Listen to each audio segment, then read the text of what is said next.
Alors, rebonjour à tous et à toutes. Je suis présentement avec Jean Thibault, président et directeur général de CPS Média. Bonjour. Bonjour, Madame Diane. Ça va bien? Ah oui, ah oui, Vous allez présenter justement votre conférence plus tard cet après-midi qui effectivement. porte sur comment obtenir de nouveaux revenus commerciaux dans le contexte médiatique actuel. Oui. Mais pouvez-vous d'emblée nous parler de qu'est-ce que vous faites au sein de CPS Média? Alors, oui, CPS Média, on est une entreprise de courtage publicitaire, en quelque sorte. On est situé entre des associations, on représente des associations et on œuvre pour aller chercher des revenus commerciaux auprès de clientèle, que ce soit des annonceurs, des commanditaires, même des gens, des recruteurs qui veulent... OK. Donc... On s'habitue au micro, hein? On n'est ouais, pas toujours habitué d'avoir un voilà. micro dans les mains, mais c'est correct. Voilà. Donc, c'est ça. Donc, CPS Média œuvre au niveau de la recherche de financement commercial pour les associations depuis 1989. Et évidemment, comme tout change, il y a une seule chose qui est permanente dans la vie, c'est le changement. Ouais. En 89, le principal moyen de communication entre une association et ses membres, c'était le magazine, une publication imprimée dans laquelle il y avait de la publicité. Et compte tenu que c'était un des seuls moyens de communiquer avec les membres, outre les événements, bien entendu, donc les événements étaient une occasion de se voir. Alors, les revenus passaient essentiellement par la publicité. Par contre, il y a eu des changements importants. Les médias ont connu une décroissance dans leurs revenus publicitaires. Ça a été vrai pour la télévision. Ouais.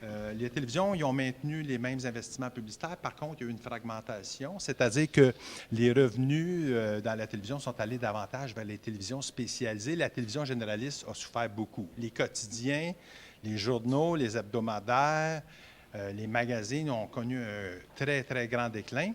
Et la publicité en radio s'est maintenue. Alors, la seule chose qui a vraiment émergé, c'est l'Internet. Alors, l'Internet, qui en 2005 était en bas du peloton en termes d'investissement publicitaire globaux, est devenu la principale source Eh oui. de recueillement des argents en publicité. Donc, c'est devenu dominant. Alors, donc, il faut que tout le monde se réorganise. Mais le malheur dans tout ça, c'est que Facebook et Google accaparent maintenant 72 de toute la publicité Internet. Donc, oui, c'est devenu Internet le mode dominant, mais les revenus vont davantage à Google et Facebook. Alors, qu'est-ce qu'on fait, nous, qui devons aider les associations privées au sens large, ordre professionnel, fédération, conseil, ainsi de suite. Oui, oui. Qu'est-ce qu'on fait pour les aider? Bien, c'est qu'il faut imaginer des nouveaux scénarios pour générer des nouveaux revenus. Pour générer des nouveaux revenus, il faut que l'association fasse certaines choses pour qu'elle devienne attrayante auprès des annonceurs, des commanditaires. D'abord, elle doit définir son rôle dans la dynamique de l'industrie. Parce qu'on comprend que les annonceurs, les commanditaires veulent parler à des niches. On travaille, nous, spécifiquement dans le B2B, business to business. Donc, on a une industrie, prenons, je ne sais pas, l'ingénierie, par exemple, ou la médecine. Il y a des compagnies pharmaceutiques qui veulent s'adresser aux médecins. Donc, la clientèle cible, c'est les médecins. Ils sont regroupés au sein de la Fédération des médecins omnipraticiens ou médecins francophones du Canada, ainsi de suite. Donc, on comprend qu'il y a des annonceurs qui veulent parler à des utilisateurs des services, en l'occurrence ici, par exemple, les médecins. Ouais, Et voilà, donc, regroupement. finalement, il faut trouver les moyens maintenant de faire en sorte que les annonceurs qui n'utilisent plus autant qu'avant le papier comme véhicule puissent trouver d'autres moyens. C'est là qu'à ce moment-là... Que vous intervenez. Oui, mais il faut que l'association définisse son rôle dans l'industrie. Elle est une courroie de transmission entre des annonceurs et une clientèle ciblée. Alors, quels moyens vont être utilisés pour... Bien, vous m'enlevez les mots de la bouche. Ouais. Quels moyens vont être utilisés pour rejoindre... Alors, donc, dans les démarches, l'association doit se positionner dans l'industrie et définir qui sont ses membres. Il y a une recherche, ça semble étrange, mais il y a tout un travail qui doit être fait au niveau des associations dans le but d'identifier qui sont leurs membres, quelles sont leurs caractéristiques sociodémographiques, psychométriques, leur pouvoir de décision, leur pouvoir d'influence. Et il faut faire ressortir ces informations-là de façon à ce que ça crée de l'intérêt pour les annonceurs, les commanditaires. On va définir des personas, on va essayer de trouver quelles sont les caractéristiques, comment on peut identifier camper Ciblé, ça ouais. dans une image qui est facile à comprendre pour les utilisateurs. Maintenant, suite à ça, il faut procéder à l'inventaire des propriétés commerciales et se créer des outils promotionnels. Donc, c'est toute une démarche qui doit être faite. Et dans la création d'un processus d'accueil de commanditaires et d'exposants, on doit définir des tarifications. Et ces tarifications-là sont composées, bien sûr, de tangibles. On sait qu'un espace publicitaire dans un magazine ou une commandite sur un lieu ou un kiosque d'exposition, c'est facile. Ça semble facile à définir une tarification, mais il faut définir une tarification aussi qui tient compte de l'intangible parce que, dans le fond, les associations, ils ont des membres. Ces membres-là ont le pouvoir d'achat, mais la marque de l'association, je parlais par exemple de certaines associations en médecine, c'est une marque forte. Et je vous dirais que, donc, à ce moment-là, on peut créer des nouveaux outils en fonction de la tarification. Voyons, la tarification Oui. doit introduire donc des notions inhérentes À l'intangible. à l'intangible et au tangible, et donc on doit déterminer une tarification adéquate. Mais c'est pas Maintenant, toujours facile de déterminer l'intangible. non, effectivement, c'est pas toujours facile Comment de on déterminer. accorde une valeur à ça? Pouvez-vous donner d'autres exemples de ce qui est intangible, outre la valeur d'une marque ou... Bien, c'est le pouvoir décisionnel des membres, finalement, ou le pouvoir d'influence, parce que dans bien des cas, dans bien des associations, il est très difficile de quantifier le pouvoir d'influence.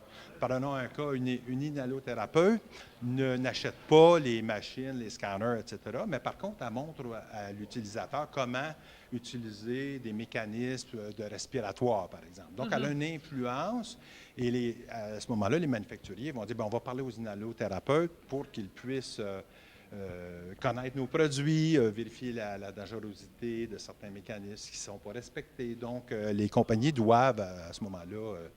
Mais par rapport à l'intangible, qu'est-ce qu'il y a d'autre comme facteur, en résumé, là, à mesurer? Bien, c'est la marque, c'est la puissance de communication, c'est la communauté qui est sous-jacente à l'association. En fait, il y a des membres dans l'association. Oui.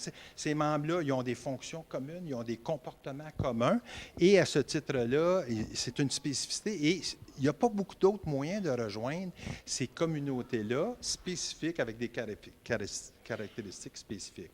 Donc, l'association demeure un très, très bon vecteur, mais il faut offrir maintenant des nouveaux modes de communication. Ce qui est recherché par les annonceurs, les commanditaires, c'est l'interaction avec les gens. Oui, on en parle Un beaucoup, événement, on comprend d'emblée qu'il peut y avoir des contacts, du réseautage, ainsi de suite, mais qu'est-ce qui va devenir je vous dirais d'emblée, là, ce qui est le plus important maintenant, qui va générer des revenus dans les associations, c'est la formation continue. Dans la plupart des ordres professionnels, c'est obligatoire.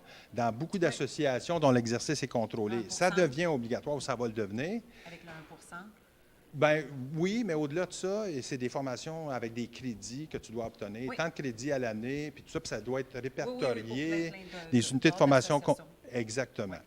Alors donc, là, qu'est-ce qu'on fait? C'est que, par exemple, des nouveaux moyens de générer des revenus, parce que, essentiellement, la présentation de cet après-midi va porter là-dessus. Comment on peut générer des nouveaux revenus? Bien, ça va être... Oui, comment? Oui. En Ben, fait, c'est quoi les produits qui par représentent exemple, le plus de potentiel Par de exemple, revenus, vous là? avez un congrès, et le congrès, par exemple, se passe à un moment donné, il y a des gens qui sont présents dans la salle. Est-ce qu'on pourrait avoir davantage de gens qui participent au congrès sans être présents? Comme maintenant. Comme maintenant, C'est ce qu'on fait, là. par exemple, on le fait, on en donne un exemple, mais la web diffusion est un des moyens à privilégier parce que, imaginez-vous que vous avez 300 personnes dans la salle, mais qu'il y en a 200 autres qui, à distance, peuvent participer au congrès ou au colloque, à la formation, et qui paient un montant d'argent. Donc, si on propose à des associations, pourquoi ne pas faire de la web diffusion? Il va y avoir un coût pour produire la web diffusion, mais nous, on va aller chercher des commanditaires d'entrée de jeu. Voilà. Et puis, si pendant une pause dans le congrès, on va interviewer des exposants, on peut donc présenter des choses qui peuvent amener le participant à distance à dire « Hey, l'année prochaine, je vais y aller, il y a un beau kiosque, il y a des kiosques d'exposition, il y a de l'interaction, etc. » Montrer le plus-value d'être présent. La plus-value d'être présent, et généralement, ça aide à augmenter la participation en présentiel, mais les exposants qui vont pouvoir bénéficier d'un Facebook Live qui sera Belle vitrine. présenté durant les pauses, mais l'exposant est prêt à payer davantage pour se constituer en même temps du matériel. Donc, les webinaires, la web diffusion sont des moyens maintenant qui permettent Ils sont en croissance de Oui. plus en plus aussi. OK, là. d'accord. Oui, exactement. Les rencontres avec des experts. Quand on fait un colloque, on peut avoir une zone qui est dédiée à des experts où les gens prennent des rendez-vous. Comme on Les a fait aujourd'hui aussi. Oui, oui, par exemple, il y a des experts qui vont, à ce moment-là, payer pour pouvoir s'adresser à un public. Au lieu d'engager des spécialistes quand vous faites un colloque ou une conférence, puis les payer, faites payer des compagnies qui ont l'expertise pour présenter des choses, qui ont du matériel. Ils sont prêts à payer pour démontrer de l'expertise. Donc, ça, c'en est un autre moyen. C'est juste de penser autrement, en fait. Là, vraiment. Penser autrement, puis de s'appuyer sur de l'expertise qui est sur le terrain. Alors, ce sont des éléments... c'est parmi certains éléments. Parmi les là. produits qui représentent le plus de potentiel de revenus, là, on a vraiment beaucoup le Facebook Live, tout ce qui est Tout ce qui est vert. mesurable aussi, Oui. tout ce qui peut générer, permet de présenter de l'expertise, de créer des relations, etc. C'est là qu'on peut monétiser davantage. Est-ce que, j'ai envie de vous poser une question, est-ce qu'il y a des compagnies qui ont des freins par rapport à ça parce qu'ils sont plus traditionnels, puis ils ont grandi, en fait, dans une façon beaucoup plus traditionnelle? Il y a des moyens de valider, par exemple. Quand un contenu est présenté par un tiers, une compagnie, ça peut être menaçant. Mais ce qu'on fait, on forme un comité de spécialistes, d'experts, qui vont analyser les contenus au préalable pour voir que c'est en ligne avec la formation continue, que ce n'est pas un plug publicitaire. Ouais. Donc, il y a moyen de valider donc, ces contenus-là. Mais comme incitatif, parce que si on va vous voir, là, par exemple, OK, bien, j'aimerais ça, générer de nouveaux revenus commerciaux. Puis là, le changement, c'est pas toujours facile, là, la gestion du Non, changement. il faut que ce soit accepté, mais tous font face à une difficulté importante, qu'il y a une baisse dans les revenus traditionnels. Il faut trouver des nouveaux moyens. S'il n'y a pas d'ouverture pour aller vers des nouveaux moyens, bien, il va y avoir une baisse des revenus. Alors donc, la plupart vont être Déjà contraints. très ouvert. Ils n'auront pas le choix, de toute façon, d'aller vers les nouveaux modes. Tout change. Donc, dans le fond, ça serait de prévoir avant d'avoir à se rendre au mur de qu'est-ce qu'on fait. Il faut déjà amorcer le changement. Il faut amorcer, parce qu'on a Oui. plein d'exemples d'entreprises là, qui n'ont pas amorcé Oui. le changement assez rapidement puis qui ont dû fermer dans les dernières années. Donc, vraiment, il faut prévoir ça d'avance. Oui. Mais aussi, il y a les ventes en impartition Oui. versus les ventes internes. Quels sont les avantages Il faut professionnaliser la vente. Ça prend un CRM, un outil qui nous permet de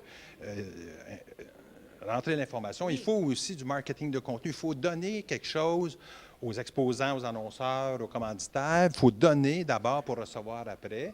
Puis nous, on travaille en impartition. Donc, on connaît le milieu, on connaît les processus, etc. Souvent, c'est une personne dans une association qui a une tâche d'être adjointe ou secrétaire, etc., puis qui fait les ventes. Alors que, donc, on va mettre ça en dernier. C'est toujours difficile de rejoindre les gens puis avoir un assentiment d'investissement. La tout ça. vente aussi, c'est quelque chose qui n'est pas toujours, qui peut être rebutant pour certaines personnes quand ce n'est pas leur spécialité. Là. Exactement. Oui. Donc, l'autre modèle, c'est qu'il y a une personne à l'interne, mais une personne à l'interne n'a pas la base de données de 40 000 noms dans la base de données, Oui. 20 000 sociétés, ne sont pas en contact journalier. Et nous, avec une pluralité de mandants avec qui on travaille, on prend les meilleures pratiques puis on les applique dans d'autres milieux. OK. Comme par exemple l'offre d'emploi, on organise des foires d'emploi, on envoie des postages électroniques d'offres d'emploi, et on innove dans la présentation des produits, puis c'est ce qui génère des nouveaux revenus. Puis même une petite association de 3 à 5 000 membres peut avoir à ce moment-là des revenus de 100 000